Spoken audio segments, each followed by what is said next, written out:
हाँ जी, क्या हालचाल, सब बढ़िया। तो आज हम टॉपिक जो देख रहे हैं वो डेंसिटी के ऊपर देख रहे हैं। डेंसिटी है और रिलेटिव डेंसिटी है। आज इस वीडियो में हम इन दोनों को कवर अप करेंगे और इसके बाद जो चैप्टर है हमारा वो फिनिश हो जाएगा और हम नेक्स्ट चैप्टर की तैयारी कर लेंगे उस हिसाब से। देखो, डेंसिटी में समझना क्या है। डेंसिटी क्या होती है? Mass of the substance per unit volume. Density को हम कैसे डिफाइन करेंगे? Mass of the substance per unit volume. तो इस तरीके से हम क्या लिख सकते हैं? डेंसिटी बराबर mass of the substance upon volume of the substance. इसको मैं और क्या लिख सकता हूँ? डेंसिटी बराबर मास अपॉन वॉल्यूम लिख सकता हूँ। तो इस हिसाब से मैं क्या आपसे बोल सकता हूँ कि डेंसिटी जो है वो इनवर्सली प्रोपोर्शनल है वॉल्यूम की। अगर वॉल्यूम बढ़ेगा तो डेंसिटी कम होगा और डेंसिटी बढ़ेगा तो वॉल्यूम कम हो जाएगा। डेंसिटी जो होता है उसको हम रिप्रेजेंट करते हैं। देखो, रिप्रेजेंट बहुत इंपॉर्टेंट होता है। तो इसको हम रिप्रेजेंट करते हैं रो से या फिर कैपिटल डी से रिप्रेजेंट करते हैं। बाहर जो नॉइस है उसको इग्नोर करो और यहाँ देखो, डेंसिटी जो है एक खास बात है। इसकी खास बात क्या है? ये नेवर चेंज। ये नेवर चेंज, कभी चेंज नहीं होता, कभी चेंज नहीं होता। मास के बाद जो नंबर आता है वो डेंसिटी का आता है। जैसे मास जो था वो कांस्टेंट था, उसी तरीके से जो डेंसिटी है वो भी क्या है? कांस्टेंट है। ये कभी बदलती नहीं है। यूनिवर्स में इसको कहीं पर भी ले जाओ ना, वही रहेगा, चेंज नहीं होगा, नेवर चेंज। तो इतनी बात ध्यान है, डेंसिटी क्या है? नेवर चेंज, कभी चेंज नहीं हो सकती। और मास के बाद अगला नंबर डेंसिटी का ही आता है जो कि कांस्टेंट रहता है। तो इतनी बात ध्यान रहेगी, ठीक है। रिप्रेजेंट किससे करते हैं? रो से करते हैं और कैपिटल डी से करते हैं। एग्जाम्पल देखो, अगर डेंसिटी को आपको देखना है ना तो आप इतना ध्यान रखना, जो भी चीज जितनी पास रहेंगे ना उतनी चीजें उतना ही उसकी डेंसिटी बढ़ेगी। मतलब ये हमारे पे एक कमरा है, एक ये कमरा है और एक कमरा है ये, इसका नाम ए है, इसका नाम बी है। ए रूम एंड बी रूम। एक रूम में 5 लोग हैं, ए रूम में 5 लोग हैं, 3 4 5, ठीक है। और वही दूसरे रूम में 1 2 3 4 लोग हैं। तो ये बताओ डेंसिटी किसकी ज्यादा होगी? ए की ज्यादा होगी या बी की ज्यादा होगी? देखो, जगह उतनी है पर नंबर ऑफ लोग मतलब बढ़ चुके हैं, ठीक है। नंबर ऑफ चिल्ड्रन, छोटा छोटा बच्चा नंबर ऑफ, ये बढ़ चुके हैं। तो जो ज्यादा रहेंगे, जो जितने पास रहेंगे उसकी उतनी ज्यादा डेंसिटी होगी। तो इसकी डेंसिटी किसके ज्यादा होगी? किससे? बी से ज्यादा होगी। तो ए की डेंसिटी बी से ज्यादा होगी, ठीक है। एक बात बताओ, ये वाटर है और ये आइस है, किसकी डेंसिटी ज्यादा होगी? बर्फ की डेंसिटी ज्यादा होगी या फिर वाटर की डेंसिटी ज्यादा होगी? आप कहोगे सर जो आइस होता है वो पास पास रहता। भैया नहीं भाई, ठीक है, मान लीजिए कि आइस पास पास रहता है, इसके जो पार्टिकल्स बस उसमें देखो ना, बर्फ के में देखना कहीं छेद होते हैं उसमें, तो वो पूरे पास पास नहीं होते, अट्रैक्शन इतना नहीं होता उनका। तो वाटर की जो डेंसिटी होती है वो आइस से ज्यादा होती है, ठीक है।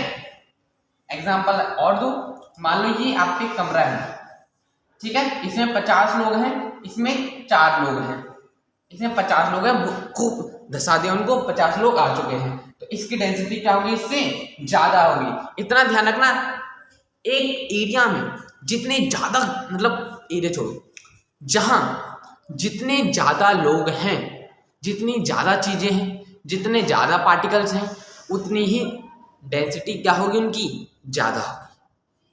उतनी डेंसिटी उनकी क्या होगी? ज्यादा होगी। तो डेंसिटी को कैसे डिफाइन करोगे? Mass upon volume. Mass upon volume. Density inversely proportional है वॉल्यूम के, कोई दिक्कत नहीं। डायरेक्टली प्रोपोर्शनल किसी हो जाएगा? मास के हो जाएगा। मास बढ़ेगा तो डेंसिटी बढ़ेगी और डेंसिटी बढ़ेगा तो मास भी बढ़ जाएगा। कोई दिक्कत नहीं है, बिल्कुल नहीं है। देखो, यहाँ पर अब मैं कुछ डेंसिटी लिख देता हूँ सब्सटेंस की। देख लेना, आप न लिखता रहूंगा ना ऐसे बहुत लंबी वीडियो हो जाएगी। अब आपके सामने कुछ सब्सटेंस है और उनकी डेंसिटी आपको गिवन है। वुड की डेंसिटी 800 kg पर मीटर क्यूब, आइस की डेंसिटी 920 kg पर मीटर क्यूब, वाटर की डेंसिटी 1000 kg पर मीटर क्यूब, ग्लास की डेंसिटी 2500 मतलब 2500 kg पर मीटर क्यूब, एल्यूमिनियम की डेंसिटी 2700 kg पर मीटर क्यूब, आयरन की डेंसिटी 7800 kg पर मीटर क्यूब, मरकरी की डेंसिटी 13600 kg पर मीटर क्यूब, गोल्ड की डेंसिटी 19300 kg पर मीटर क्यूब। ये इनकी डेंसिटी है।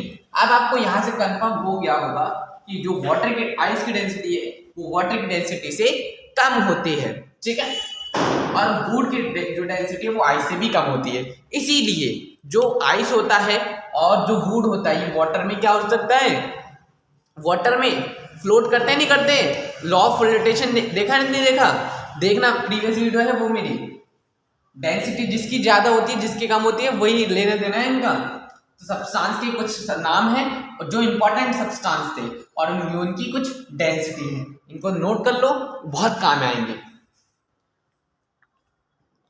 देखो एक चीज और चीज रह गई वो है यूनिट। इनकी यूनिट क्या होती है, देखो डेंसिटी बराबर क्या था, डेंसिटी बराबर क्या था, मास अपॉन वॉल्यूम था नहीं था। मास की यूनिट केजी, वॉल्यूम की मीटर क्यूब। तो डेंसिटी क्या आ गई, केजी पर मीटर क्यूब। ना निकालना ना लर्न करना ना देखना, सीधे सिंपल से निकालना। केजी पर मीटर क्यूब क्या है, डेंसिटी की यूनिट है। देखो जो केजी पर मीटर क्यूब होता है ये लार्ज यूनिट होती है। क्या होती है, लार्ज यूनिट होती है किसकी, डेंसिटी की, इसकी डेंसिटी की। तो इसीलिए एक छोटी सी यूनिट आती है ग्राम पर मीटर क्यूब, ग्राम पर मीटर क्यूब। ये क्या है, स्मॉलर यूनिट है। ये क्या है, स्मॉल यूनिट है, स्मॉल यूनिट किसकी, डेंसिटी की, किसकी, डेंसिटी की। ठीक है, देखो अब समझते हैं हम रिलेटिव डेंसिटी को। रिलेटिव डेंसिटी क्या होती है, ratio of density of substance upon में डेंसिटी ऑफ वाटर। वाटर के डेंसिटी के रेस्पेक्ट में किसी की डेंसिटी का रेशियो ही आपका रिलेटिव डेंसिटी आता है। जैसे रिलेटिव डेंसिटी को मैं क्या बोल सकता हूँ, डेंसिटी ऑफ सब्सटेंस अपॉन में डेंसिटी ऑफ वाटर। वाटर की डेंसिटी से कंपैरिजन होता है यहाँ पर, इसे ही हम रिलेटिव डेंसिटी कहते हैं, बिल्कुल कहते हैं। एक बात तो डेंसिटी था क्या, मास अपॉन वॉल्यूम। डेंसिटी था क्या, मास अपॉन वॉल्यूम था। तो देखो और क्या लिख सकते हैं इसको, यहाँ तो मैं लिख देता हूँ mass of substance, mass of substance upon volume of substance. क्यों गलत बोल रहा हूँ मैं, नहीं बोल रहा बिल्कुल। देखो बोल सकता नहीं बोल सकता, divide by density of water को क्या लिख सकता हूँ, mass upon volume, mass upon volume. और क्या लिख सकता हूँ, divide by, sorry mass of water यार, मास ऑफ वाटर और volume of water, volume of water.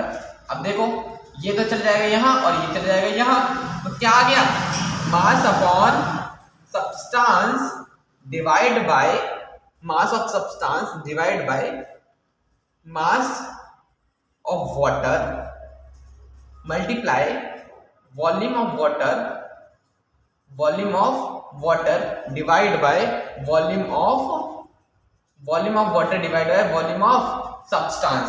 तो मैं और इसको क्या लिख सकता हूं कि मास ऑफ, देखो क्या करा मैंने, डेंसिटी ऑफ सब्सटेंस को मैं क्या लिख सकता हूं, mass of substance divide by volume of substance. ठीक है, डेंसिटी ऑफ वाटर को क्या लिख सकता हूं मैं, mass upon volume, sorry mass of water divide by volume of water. Mass upon volume है ना, वाटर की डेंसिटी है तो वाटर का मास, वाटर का वॉल्यूम। ठीक है, मास ऑफ, देखो ये तो यहाँ ऊपर चला गया और ये यहाँ नीचे आ गया, तो mass of substance divide by mass of water multiply volume of water, volume of water divide by volume of substance. ये क्या आ गया आपका, रिलेटिव डेंसिटी का कॉन्सेप्ट आ गया।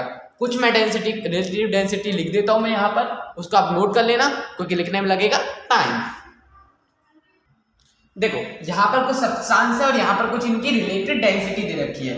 आप देखो आपको लग रहा होगा भाई यहाँ पर यूनिट क्यों नहीं लिखी, क्योंकि आपको मैं जानकारी के लिए बता दूं रिलेटेड डेंसिटी था क्या, density of substance divided by density of water, यही था ना।